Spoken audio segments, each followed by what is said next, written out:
That's here. I love every single one of you. Listen, I want to say that one more time because so many people are so confused that we don't even share love anymore. I'm telling you that I love you, every single person that's here. I love you. And I'm very excited that you're here on today. And listen, I want to just explain something to you because, you know, so many people are really being deceived. And this is certainly not about politics. This is about humanity. This is about humanity. This is about people. This is about lives. This is about your brothers and your sisters, your mother and your father. I have a very dear friend who's the chief law enforcement officer in the Midwest. At the beginning of the onset of this entire pandemic, he never ever left his house. He stayed in the house for 9 months. He wore a mask every single day. Every single day. Never left his house. He sheltered in place. He did what his governor told him to do. Not one day did he leave his home. And then 2 weeks ago, I got a call that he's actually in the hospital now on a ventilator after doing everything that he was told to do. Because he really trusted government. He believed that what they were saying was true, only to discover that the advice that they was giving to him was not true. And I'm here to challenge every single person to begin thinking. The God of the universe gives us choice. And if God gives us choice, how much more should a government give us choice? We are not children. We can make decisions for ourselves. That's right. And at the same time, I'm very, very concerned. Because if what they were doing was righteous, if it was of God, if it was for the people, then it would have the same meaning for every disease, not just one. Right now, alcoholism is at an all-time high. And with alcoholism, because some folks say, when I give this analogy, they say, well, Dr. Lewis, well, you know, if a person's an alcoholic, it's not contagious and it hurts no one. I beg to differ.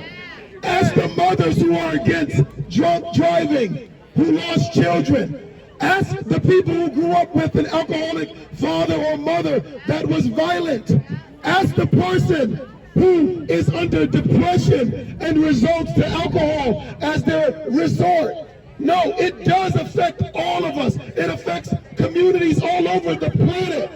But at the same time, there are no rules, there are no mandates concerning alcohol or package stores. Now, listen, I don't care what you do. That's between you and God. I'm not preaching to you. I'm only trying to get you to understand that if you care about people, you cannot pick and choose. That's right.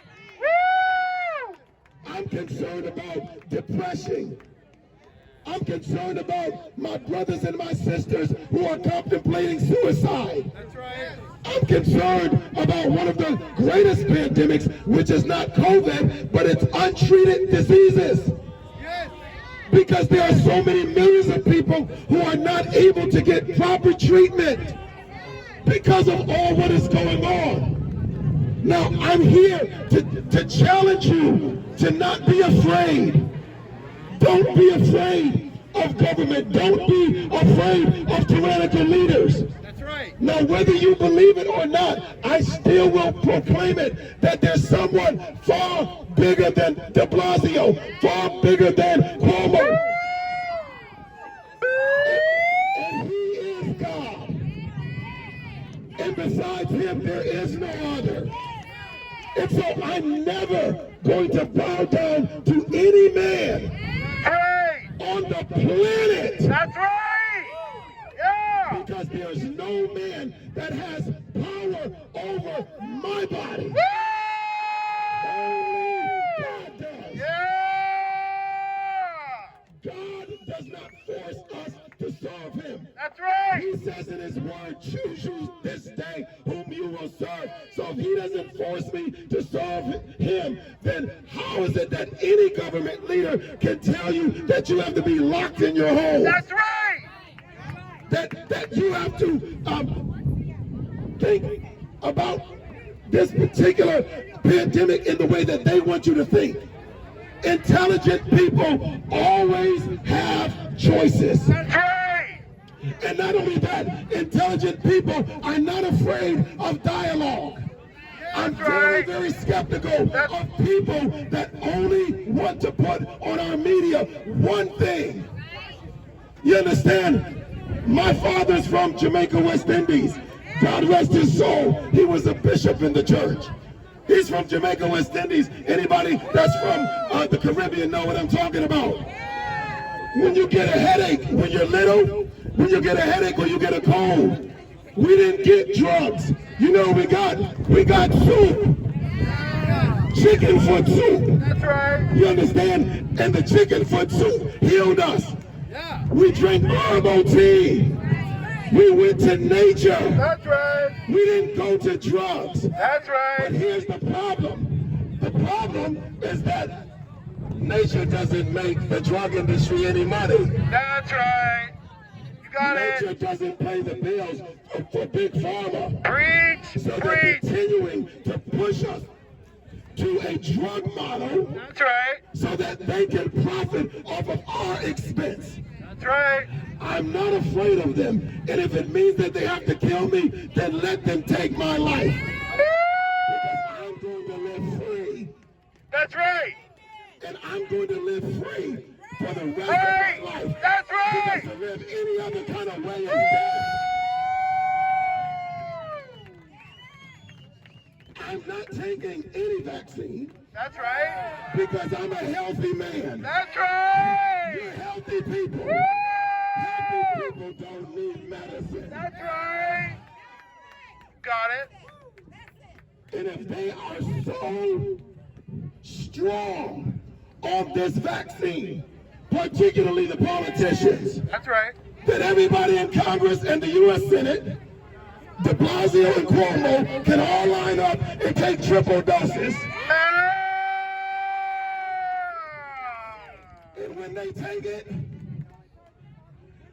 if they live, then we'll know that the drug works. If they die, then we'll know that we can live. Because we will no longer tolerate tyrannical government that continues to oppress God's people. That's right. Be oppressed That's anymore. right. Yeah. Be oppressed anymore. I need to hear you say it. I won't be oppressed anymore. I won't Be oppressed anymore. Now, listen, I'm going to say this and then I'm done. This is one of the greatest cities on the planet. You know it. One of the greatest cities on the planet. Now listen, even though we've had issues with race, it's never been like this before. This is staged. This is Pandemic. this is Brooklyn, USA. Everybody has always lived together. That's right. But all of a sudden, they want to set one against the other. Why? Because when we fight one another, the politicians profit. God forbid that they profit off of our fighting. I'm not fighting you, and I know you ain't fighting me, but one thing we are going to fight for is we going to fight to live, because I'm convinced that they're trying to kill us. And with that said, I'm committed to loving you. I'm going to say it again. I am committed to loving you.